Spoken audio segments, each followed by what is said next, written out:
The Book of Abraham is perhaps the biggest target in Joseph Smith's canon of Scripture. 30-second soundbites try to cloud the divine nature of the book. Soundbites like these often need a book to respond, and these days, who has time for that? Today I want to share some insights about Joseph Smith and his role as translator of the Book of Abraham, a key scripture held sacred by millions of believers around the world. Understanding this helps us see how Joseph Smith's prophetic pattern fits into a greater tapestry of his work as a prophet. Joseph Smith did not just produce one sacred text. He produced and brought forth several, through divine inspiration and revelation. These include the Book of Mormon, which he translated from ancient records, the revelations documented in the Doctrine and Covenants, which outline modern church doctrine and guidance, and inspired revisions of the Bible that seek to restore lost truths and clarify teachings. Each of these reveals a pattern of prophetic translation and revelation that reflect Joseph's divine calling. When we look at the Book of Abraham, it fits that same pattern. To many, the idea of translation may conjure up images of converting one language to another word for word.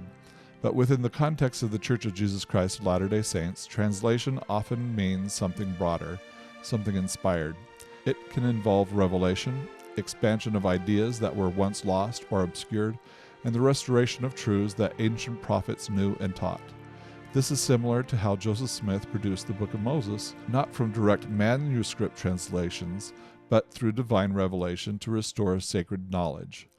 A crucial point to the understanding is that translation in the case of Book of Abraham may not have been strictly a linguistic process. Instead, it likely involved inspired revelation, an unraveling of divine truths that were present in ancient records but lost to history.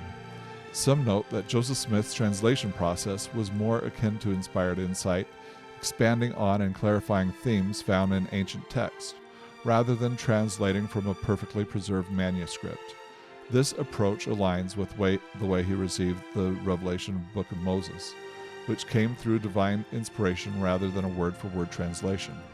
The Book of Abraham contains concepts that weren't widely recognized or understood in Joseph's day. Ideas like a council in heaven, a structured cosmos, and Abraham's teaching on astronomy within Egyptian records.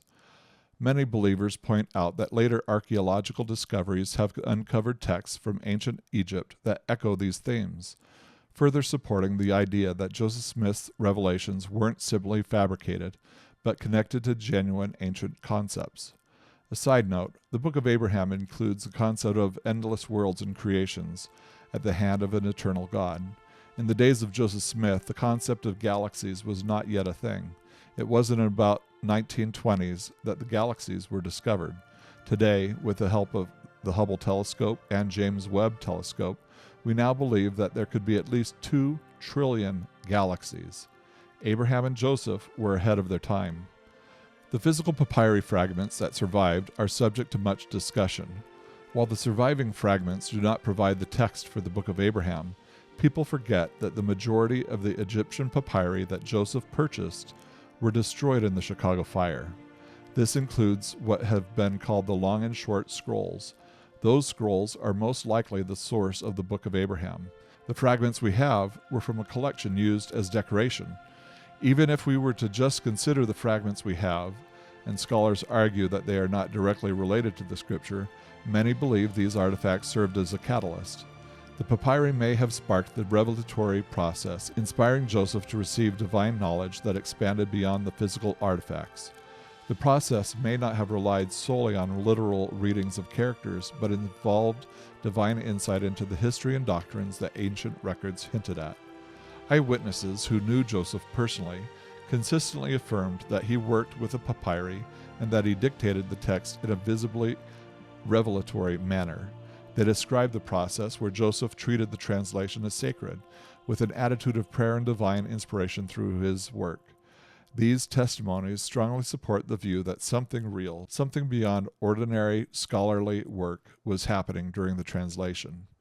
Theologically, the Book of Abraham aligns with many core teachings that Joseph Smith himself produced, such as premortal existence of spirits, the divine potential of each person, and a universe that is ordered and structured through divine laws. The internal doctrinal consistency suggests it originates from the same divine source as the rest of Joseph's revelations, adding weight to the belief that the text is inspired rather than merely a product of human invention.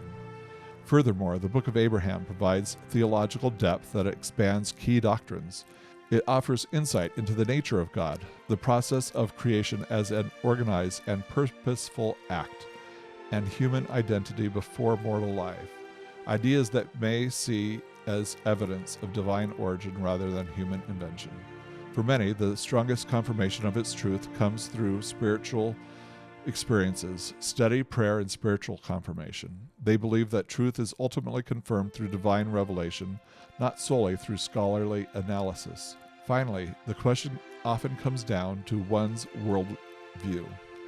Do we accept the idea of ongoing revelation through modern prophets? Do we believe that divine messages can come to contemporary individuals?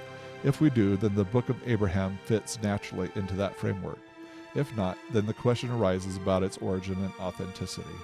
In the end, belief of the Book of Abraham depends on your broader framework of faith and understanding.